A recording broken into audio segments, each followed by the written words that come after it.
Good morning student. Exercise 7.2 की थी, 7.3 कर रहे हैं आज।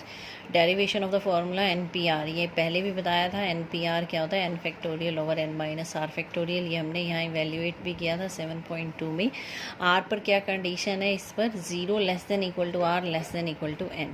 r 0 या 0 से बड़ा होना चाहिए और n या n से छोटा होना चाहिए, यानी जो n की वैल्यू होगी उससे r छोटा रहेगा, मैक्सिमम उसके इक्वल हो सकता है, और ग्रेटर देन इक्वल टू 0 रहेगा, यानी नेगेटिव नहीं हो सकता है।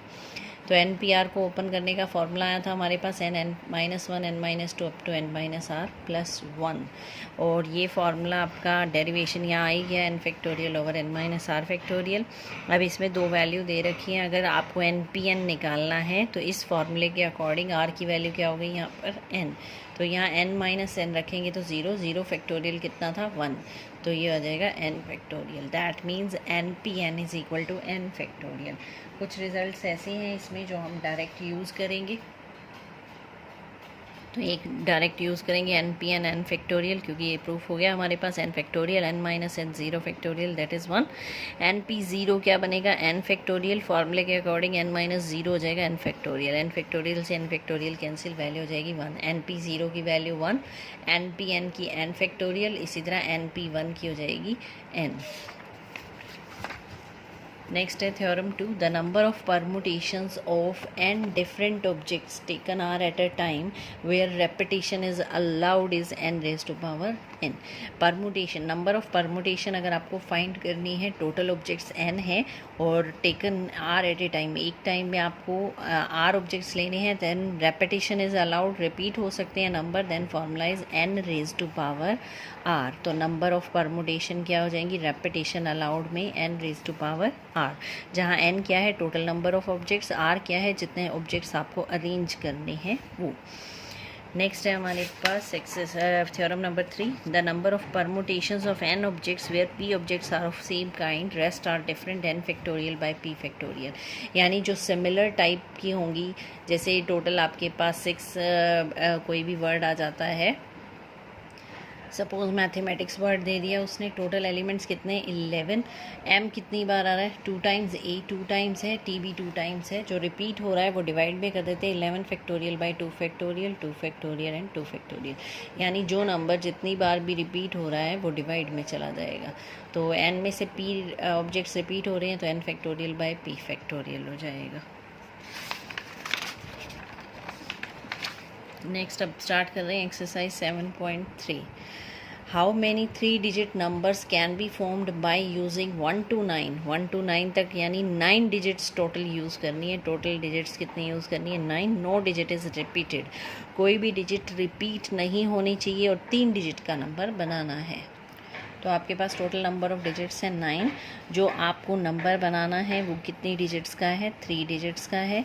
तो सबसे पहली वाली डिजिट के पास कितनी ऑप्शन है 9 ऑप्शन है, वो 9 में से कोई भी ले सकता है, डिजिट्स रिपीट नहीं होनी चाहिए, तो 9 में से जो ऑप्शन ले ली वो यहाँ नहीं ले सकता, तो इसके पास 8 ऑप्शन हो जाएंगी, 8 में से फिर एक ऑप्शन कम हो गई तो इसके पास 7 हो जाएंगी। तो आपका आंसर आ जाएगा 9 × 8 × 7 दैट इज़ 504। नेक्स्ट है question number 2। How many 4 digit numbers are there with no digit repeated. 4 digit के नंबर लेने हैं, डिजिट रिपीट नहीं होनी चाहिए, तो 4 डिजिट का नंबर बनाना है। टोटल डिजिट्स कितनी हो गई 10, क्योंकि 0 to 9 तक हम यूज़ करते हैं। इसमें तो गिवन था 1 to 9, तो 9 ही लेनी थी, पर जनरली ना गिवन हो तो जो हम जनरल 1 डिजिट की होती हैं वो होती हैं 0 to 9, यानी टोटल 10 डिजिट्स हैं। जो रिक्वायर्ड नंबर है वो 4 डिजिट्स का है, 1 2 3 4। तो कैसे प्लेस करेंगे, फर्स्ट 4 डिजिट का नंबर है तो फर्स्ट पे इसमें से 0 नहीं आ सकता, क्योंकि फर्स्ट पे अगर 0 आ गया तो वो 3 डिजिट का नंबर बन जाएगा, तो फर्स्ट में एक ऑप्शन नहीं आएगी दैट इज़ 0। तो यानी 10 में से इसके पास कितनी ऑप्शन है 9, 9 में से कोई भी एक डिजिट इस पर आ गई, टोटल कितनी थी 10, 10 में से एक डिजिट यहाँ पर आ गई तो इसके पास कितनी ऑप्शन है 9। अब 2 डिजिट फिल कर चुके हैं तो इसके पास कितनी ऑप्शन बचेंगी 10 - 2 8, इसमें 3 डिजिट हम फिल कर चुके हैं तो इसके पास कितनी ऑप्शन बचेंगी 10 - 3 दैट इज़ 7, यहाँ आएंगी 10 - 2। 10 माइनस 1। क्लियर है? तो सबसे पहले पे 0 नहीं आ सकता, तो 9 ऑप्शन। 10 में से एक रिपीट नहीं होना चाहिए, इसलिए एक ऑप्शन चली गई तो वो ऑप्शन यहाँ नहीं भर सकते, तो 9। 2 ऑप्शन चली गई तो यहाँ 8। 3 ऑप्शन चली गई तो यहाँ पर 7। तो आपका आंसर आ जाएगा 9 into 9 into 8 into 7, that is 4536। ये NPR का फॉर्मूला NCR का नेक्स्ट में आएगा अभी। Question number 3. How many 3-digit even numbers can be made using the digits 1, 2, 3, 4, 6, 7 if no digit is repeated? 3 digit का नंबर बनाना है, इवन होना चाहिए और ये डिजिट्स यूज़ करनी है 1, 2, 3, 4, 6, 7, यानी you have 6 digits to put down and number should be even. That means at unit place you can take 2, 4 and 6। तो इवन नंबर बनाना है। Total digits, number of digits कितनी है? 6, क्योंकि जो आपको यूज़ करनी है वो दे रखी है 1, 2, 3, उसके बाद है आपके पास 4, 6 एंड 7। तो इवन डिजिट्स कौन सी हैं इसमें से? 2, 4, 6, यानी यूनिट प्लेस है जो उसके पास 3 ऑप्शन है। यूनिट प्लेस के पास कितनी ऑप्शन है? 3, क्योंकि यहाँ पर या 2 आ सकता है या 4 आ सकता है या 6 आ सकता है, क्योंकि ये इवन नंबर है तो इसके पास 3 ऑप्शन है, 2, 4 या 6। पहले जो कंडीशन दी हुई होती है उसको फिल करते हैं। तो इसके पास कितनी ऑप्शन हो गई? 3। अब टोटल नंबर ऑफ डिजिट्स कितनी है? 6, और रिपीट नहीं होनी चाहिए, तो 6 में से कोई भी एक डिजिट यहाँ फिल की जाएगी, चाहे 2, चाहे 4 या 6। तो यहाँ पर कितनी ऑप्शन हो गई?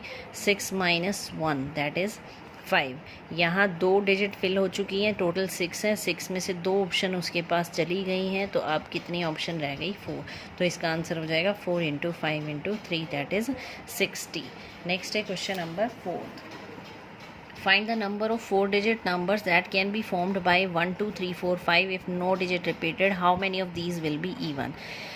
उसी टाइप का 4 डिजिट का नंबर बनाना है। 1, 2, 3, 4, 5, कोई भी डिजिट रिपीट नहीं होनी चाहिए, नंबर इवन होना चाहिए। सेम टाइप का है, 5 डिजिट है आपके पास, उसमें से इवन नंबर निकाल लेंगे 2, 4, तो एक प्लेस पर आपके पास 2 ऑप्शन हो जाएंगी। फिर 5 में से एक ऑप्शन गई, फिर 4, फिर 3, फिर 2 एंड सो ऑन। तो ये आंसर आ जाएगा। सेम क्वेश्चन है। नेक्स्ट है क्वेश्चन नंबर 5। 5 में क्या है हमारे पास? From a committee of 8 persons, in how many ways can we choose a chairman and vice chairman, assuming one person cannot hold more than one position? Total 8 persons हैं committee में, जिसमें से आपको एक चेयरमैन और एक वाइस चेयरमैन सेलेक्ट करना है, चूज़ करना है। यहाँ पर ये कंडीशन दी हुई है, एक पर्सन जो है वो एक से ज़्यादा पोजीशन नहीं ले सकता, यानी अगर वो चेयरमैन लेगा तो वाइस चेयरमैन पे नहीं आएगा, और वाइस चेयरमैन के ऑप्शन पे आएगा तो चेयरमैन के ऑप्शन पे नहीं आएगा। तो सबसे पहले सपोज़ वो चेयरमैन सेलेक्ट करते हैं, तो टोटल कितने मेंबर्स हैं? 8 मेंबर्स हैं। तो चेयरमैन के पोस्ट के लिए कितने मेंबर्स हो गए? 8। उसके बाद अगर वो चेयरमैन में कोई भी एक, यानी 1 ही सेलेक्ट होगा, एक सेलेक्ट होगा, तो वाइस चेयरमैन के पास कितनी ऑप्शन बच जाएंगी? 7 पर्सनस की। तो रिक्वायर्ड नंबर ऑफ वेज हो जाएगा 8 इंटू 7, दैट इज़ 56। नेक्स्ट है question number 6th. Find n if n minus 1 p3 is to n p4, 1 is to 9। अब ये वैल्यू दे रखी है, आपको n की वैल्यू निकालनी है। n minus 1 p3 upon n p4 is equal to 1 is to 9। इसको ओपन करेंगे, परमुटेशन का फॉर्मूला क्या था? n pr is equal to n factorial upon n minus r factorial. तो यहाँ आ जाएगा n माइनस 1 फैक्टोरियल, फिर इसका डिफरेंस, इनका डिफरेंस क्या हो जाएगा? n minus 1 minus 3। डिनोमिनेटर में n p4 n फैक्टोरियल, इनका डिफरेंस n माइनस 4 फैक्टोरियल। इस फॉर्मूले को यूज़ करना है, ऊपर तो n फैक्टोरियल, नीचे इन दोनों का डिफरेंस आ जाएगा। यहाँ पर हमने क्या किया, ये इसको एज इट इज़ लिखा n माइनस 1, ये बन जाएगा n माइनस 4। ये रिवर्स कर दिया, जो बाय में था आपका उसको रिवर्स कर दिया, ये ऊपर जाके क्या हो जाएगा? n minus 4 by n factorial. तो ये कैंसिल हो गया।